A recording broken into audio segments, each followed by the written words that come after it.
Merhaba, tutaj Magda z kanału Kawa po turecku I w końcu ja. i Nuri, oczywiście. Dzisiaj zapraszamy Was na zapowiadane już wcześniej Q&A. Ostatnio na Facebooku i Instagramie zbieraliśmy pytania od Was i dzisiaj na te pytania odpowiemy.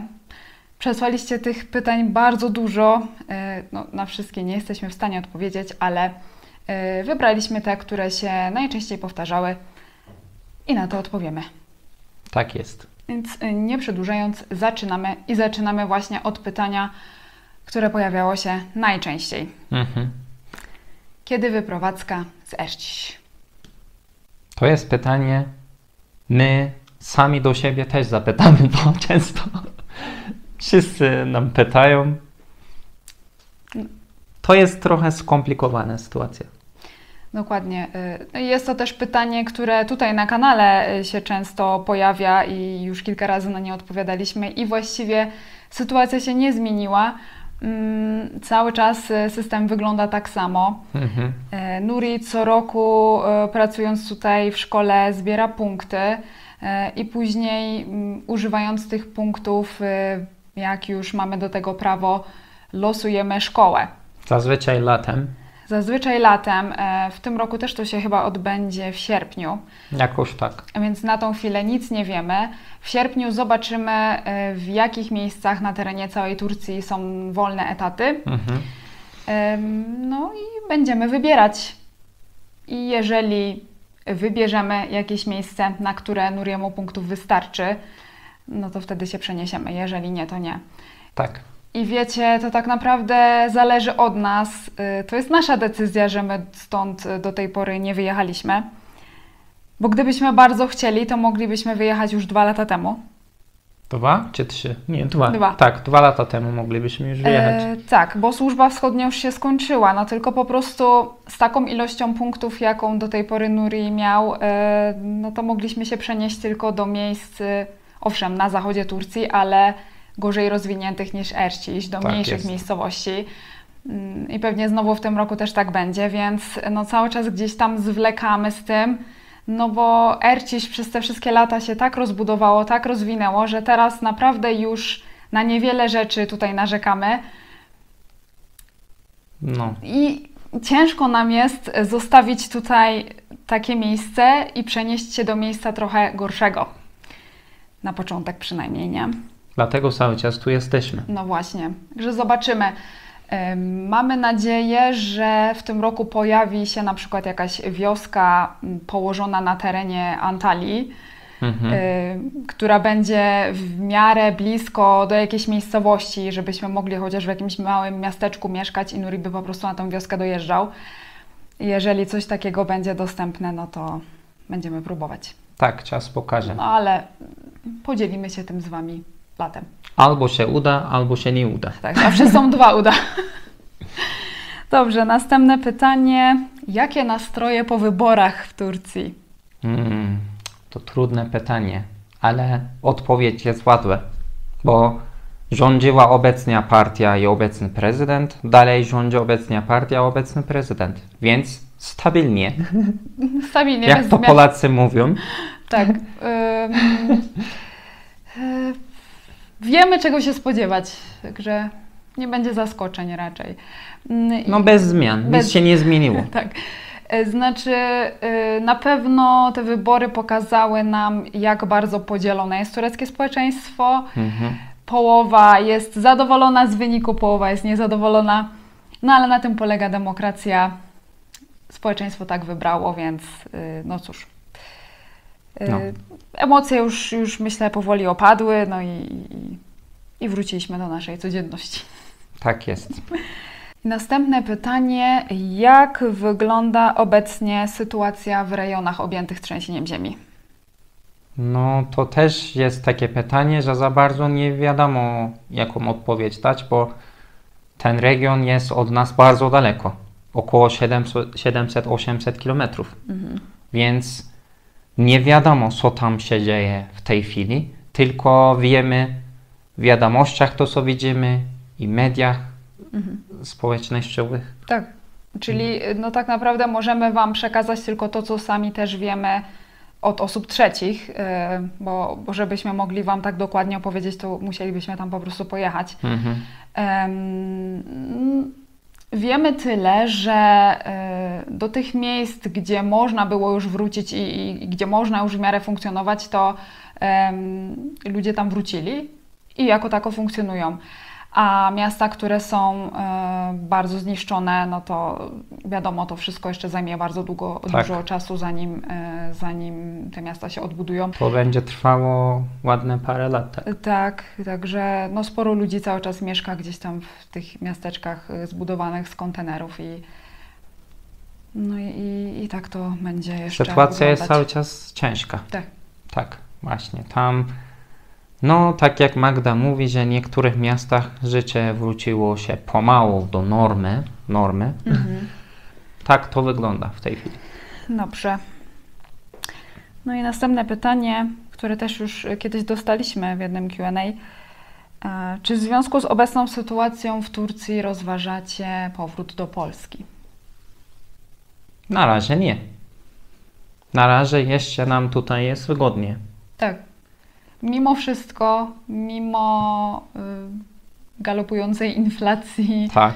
mimo I to szybko wyników galopuje. wyboru i wyborów i tego trzęsienia ziemi, tego wszystkiego, co się stało, nadal jest nam tutaj wygodniej niż pewnie byłoby w Polsce, dlatego no, na razie zostajemy.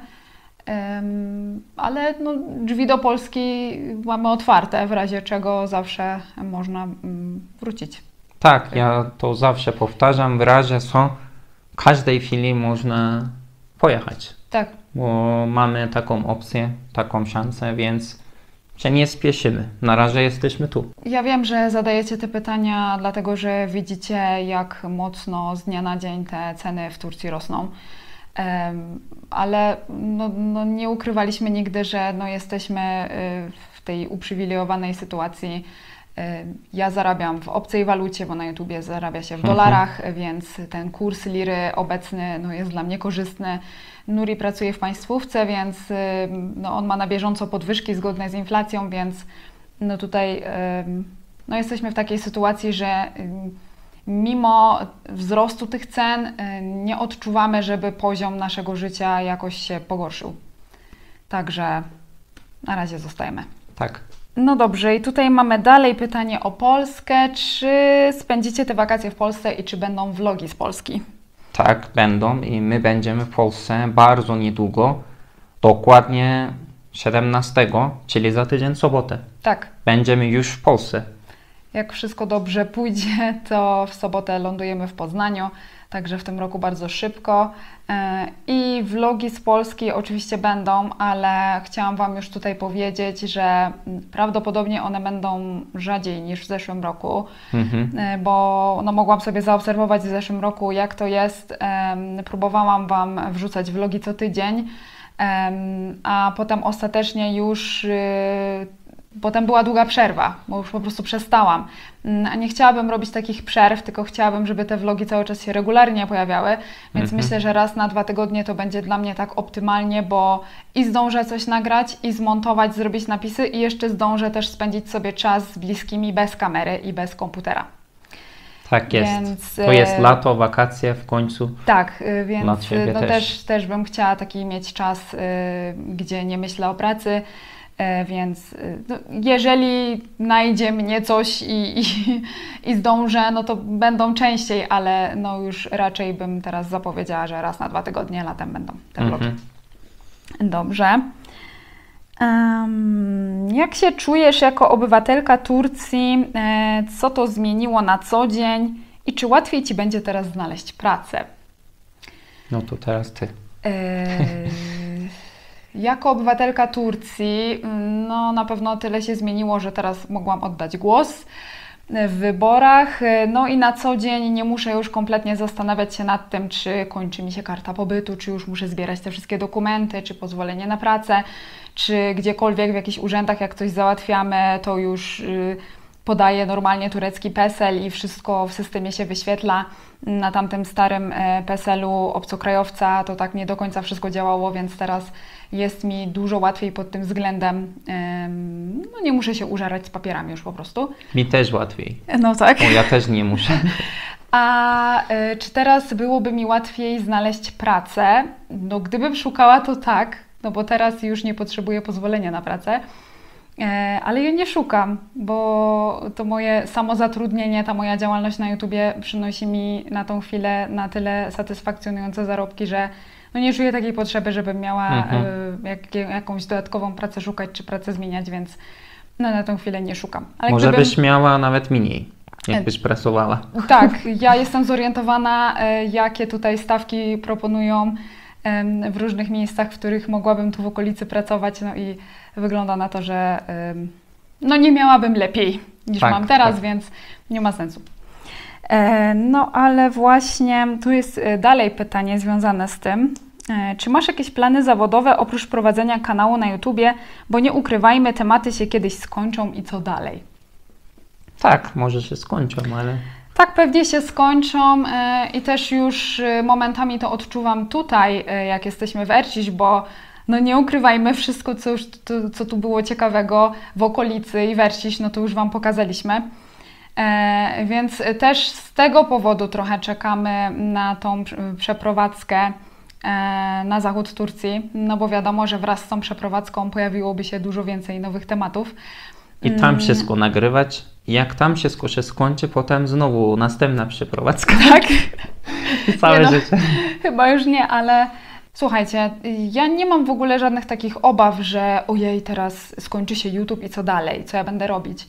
Bo ja mam swoje umiejętności, mam wykształcenie i to wyższe, mam magistra z filologii, mam doświadczenie zawodowe, ja pracowałam w szkole i teraz przecież też nie mam żadnej dziury w CV, ja wykonuję pracę kilku osób, jak tutaj pracuję na YouTubie, bo wiadomo, i mówię do kamery, i nagrywam, i montuję, i robię napisy, i tłumaczenia tych napisów, i graficzne sprawy, także rozwijam dalej swoje umiejętności, to zupełnie nowe, o których nie wiedziałam, że je posiadam, a jednak, więc jak przyjdzie taki moment, że skończą mi się tematy, albo Wy już nie będziecie chcieli oglądać, albo w ogóle coś się stanie z YouTubem, to wtedy się okaże. To wtedy się okaże, wtedy się zorientuję, co tu jest potrzebne na rynku pracy i na pewno jakieś zajęcie sobie znajdę. Przyjdzie czas, to pomyślimy. Tak. Dobrze. I teraz znowu jest pytanie do mnie, ja nie wiem, może Ty byś kawę jakąś zrobić. Czy są? Ile czasu zajmuje Ci praca nad vlogami? No i to zależy od vloga. Tak na przykładzie, jakbym miała z tych ostatnich vlogów, no to najdłużej zajęła mi praca nad vlogiem z Karadeniz, z regionu Morza Czarnego. Morza Czarnego, tak. Bo to tak, byliśmy na tym wyjeździe 3 dni i ja przez te 3 dni cały czas nagrywałam materiały, więc to jest 3 dni pracy. Później przez 2 dni to montowałam, więc już jest 5 i potem jeszcze przez 1 dzień robiłam napisy, tłumaczenia napisów, miniaturę, opis filmu i tak dalej. Więc razem to jest 6 dni pracy. Jeżeli to jest jakiś vlog, który nagrywam w 1 dzień, no to skraca mi się ta ilość dni pracy o te dni, gdzie nie nagrywam, tak? No ale zazwyczaj jeżeli nagrywam vlog tylko przez 1 dzień, no to on jest wtedy krótszy, bo jest mniej materiału. No i w związku z tym też ja mniej z tego vloga zarabiam, bo mniej reklam YouTube wrzuca do tego filmu wtedy, bo jest za krótki, żeby się więcej zmieściło. Więc to jest coś za coś. A z kolei na przykład, jeżeli jest pogadanka, tak jak teraz, no to ja ją bardzo szybko zmontuję i szybko się ją nagrywa, no ale napisy później zajmą mi dużo czasu, bo będzie bardzo dużo tekstu do wysłuchania, wklepania, potem przetłumaczenia, więc akurat to na jedno wychodzi. Czy to jest vlog, czy to jest pogadanka, bo tak. Na jedno wychodzi tak, jak we vlogu jest mniej tekstu, ale dłużej montaż trwa wtedy, więc... Tutaj krócej montaż, ale więcej tekstu. Jakbym miała tak policzyć to godzinowo, że dzień pracy to jest 8 godzin, no to w takim tempie ekspresowym już, no to minimum 2 dni, zazwyczaj 3-4 dni, a bywa, że 5 i 6, także to zależy od filmu. No to jak najmniej trzeba mówić teraz w tym vlogu, żeby nie było napisów. To by było jakieś rozwiązanie. Ja się czasem już tak zastanawiam też, jakbym nie robiła tych napisów, ile szybciej, ile więcej bym mogła tych filmów wtedy robić, ale No na początku tak się zobowiązałam i teraz tak głupio nie robić tych napisów. Wiem, że są osoby, które potrzebują z tymi napisami oglądać. Więc Nie może być bez no napisów. będę te napisy dalej klepać. Dobrze. I teraz znowu do mnie pytanie. Same takie wybrałaś. Nie, takie przychodziły. Co robisz na co dzień poza pracą na YouTubie? No, ostatnio oboje w wolnej chwili zajmujemy się trochę tłumaczeniami, ale tak poza tym to ja ostatnio też poświęcam bardzo dużo czasu na aktywność fizyczną. I tutaj właśnie kolejne pytanie, które mogę tu powiązać.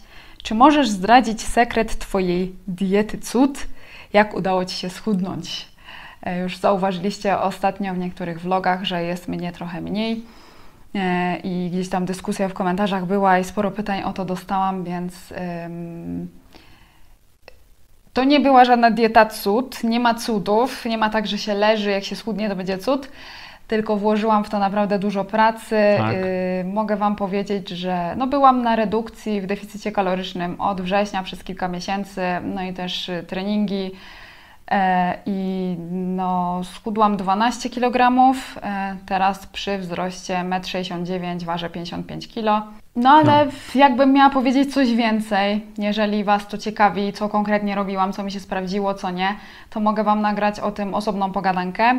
Tylko nie wiem w ogóle, czy jesteście zainteresowani tym tematem, no i też trochę tak by było ciekawe. Tak mi jest głupio to trochę nagrywać, bo ja nie jestem żadnym dietetykiem, trenerem, więc to by nie były żadne profesjonalne porady, tylko po prostu jakieś takie podsumowanie moich doświadczeń, więc nie wiem, czy jesteście zainteresowani. Jak jesteście, to dajcie znać w komentarzach, to mogę Wam wtedy więcej o tym powiedzieć w osobnym filmie. A w tej kwestii moja babcia by powiedziała, zaraz zniknie ściewczyno, coś zjedz. No właśnie. Tak. W Turcji... Zachuda jesteś. Jak się przytyje, to się komplementy zbiera. Zaraz Cię nie będzie widać. Bo to z dobrobytu.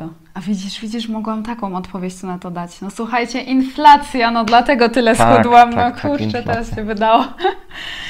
Dobra, jedziemy dalej. No i właśnie tutaj, ile macie wzrostu, ile macie lat? No już powiedziałam, że mam 1,69 m. Ty ile masz wzrostu? 1,80 m.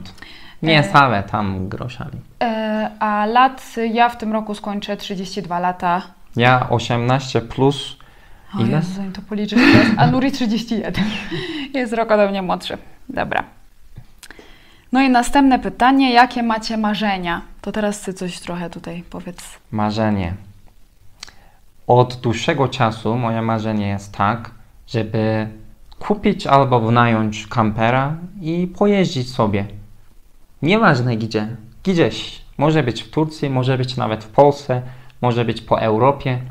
Po prostu jechać, zaparkować, zwiedzać. Takie marzenie. Być może kiedyś je zrealizujemy. Ja myślę, że takim kamperem to by było fajnie pojeździć po wybrzeżu i Morza Śródziemnego i Egejskiego. Egejskiego, tak jest.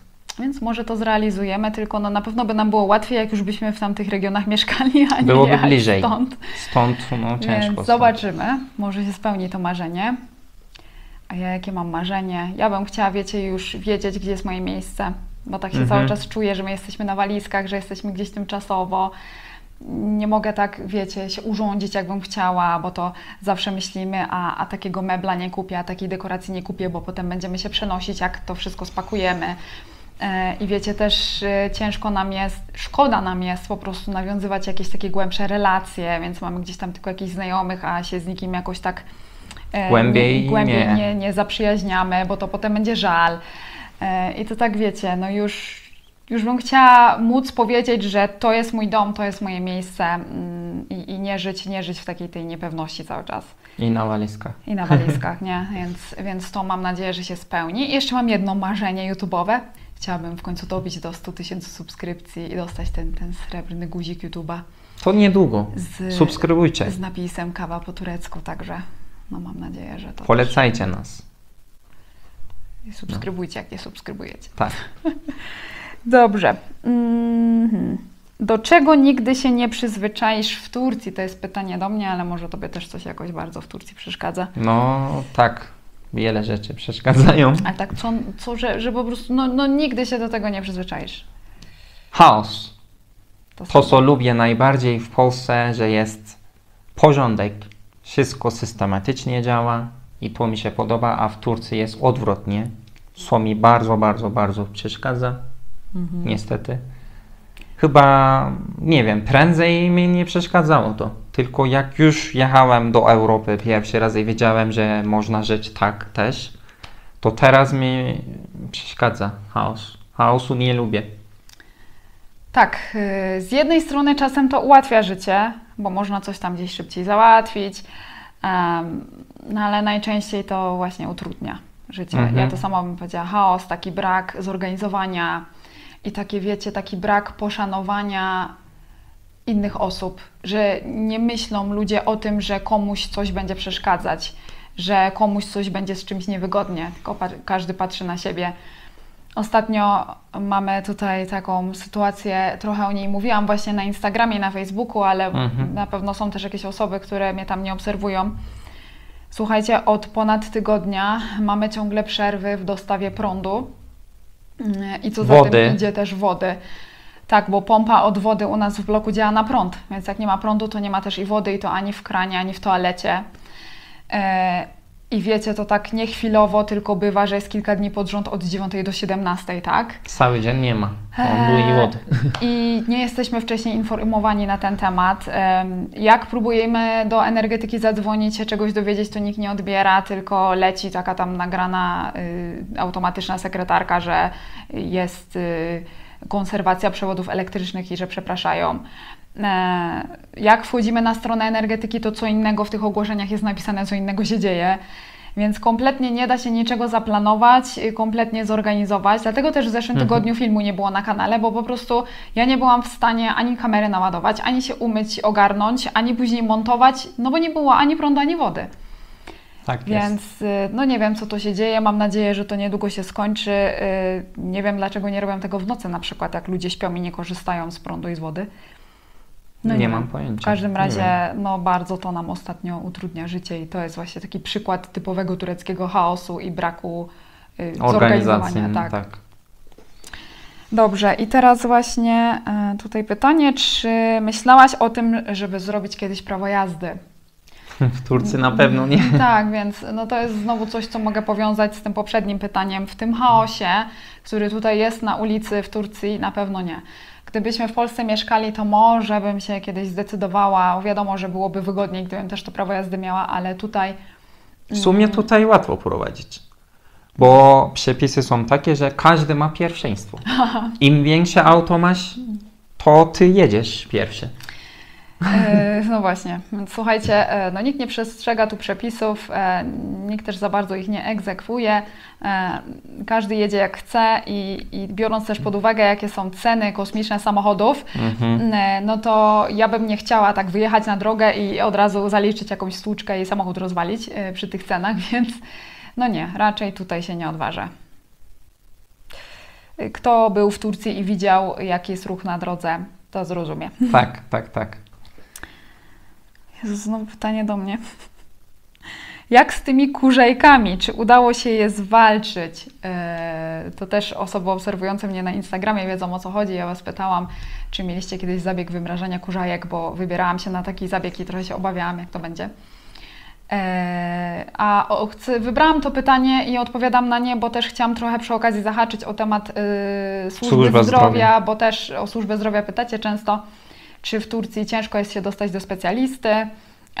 No więc mogę Wam powiedzieć na przykładzie właśnie tych kurzajek, no bo to była wizyta u specjalisty, u dermatologa, więc poszłam do tego dermatologa do szpitala państwowego, nie do prywatnego i nie musiałam mieć do tego dermatologa żadnego skierowania od lekarza rodzinnego, po prostu zalogowałam się do systemu w internecie, używając mojego już teraz tureckiego PESEL-u, wybrałam do jakiego szpitala chcę iść, na jaki oddział, do jakiego lekarza i z dostępnych terminów wybrałam termin na wizytę, który mnie interesował i dosłownie po kilku dniach już była ta wizyta. Weszłam do gabinetu, pokazałam, o co chodzi i od razu miałam robione to wymrażanie tych kurzajek. Dosłownie byłam w tym gabinecie może z 2 minuty i później po 15 dniach miałam to powtórzone. Znowu tak samo to wszystko wyglądało. No i wygląda na to, że już te kurzajki w porządku, jakiś taki drobny, mam tylko ślad, gdzie jest trochę ciemniej na tej Już ręce. lepiej, byłało gorzej. No myślę, że nie będzie trzeba już tego powtarzać. W każdym razie szybko to poszło i no na wiele rzeczy można by było w Turcji narzekać, ale akurat na służbę zdrowia to ja nie narzekam, bo naprawdę łatwo można się dostać do specjalisty i wszystko jest zawsze załatwiane w ciągu jednej wizyty. To samo na przykład było, jak się umówiłam do okulisty, też tutaj do Państwowego Szpitala. No to też Jeden znowu, dzień wszystko poszło.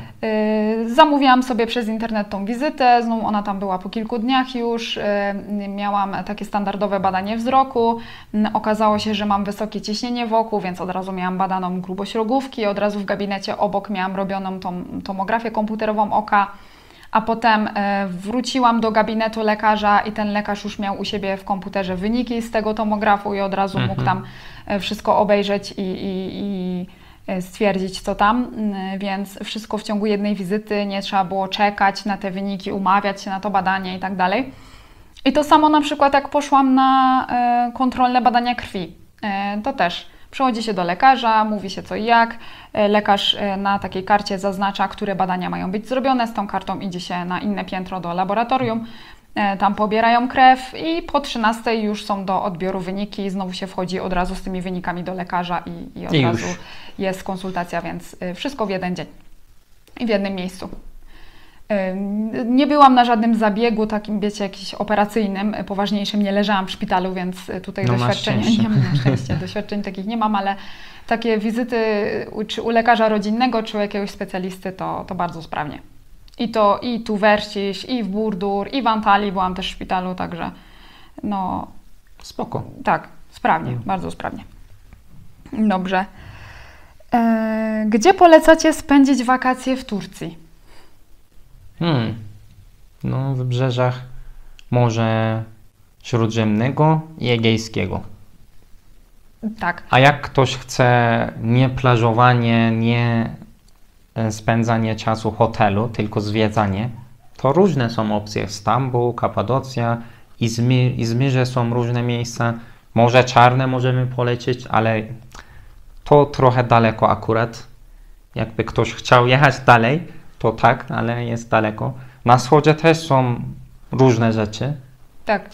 To zależy, czego oczekujecie od tych wakacji. Jeżeli chcecie sobie odpocząć na plaży czy przy basenie, no to wiadomo, że wszystkie te wyjazdy all inclusive nad Morze Śródziemne i Egejskie będą super.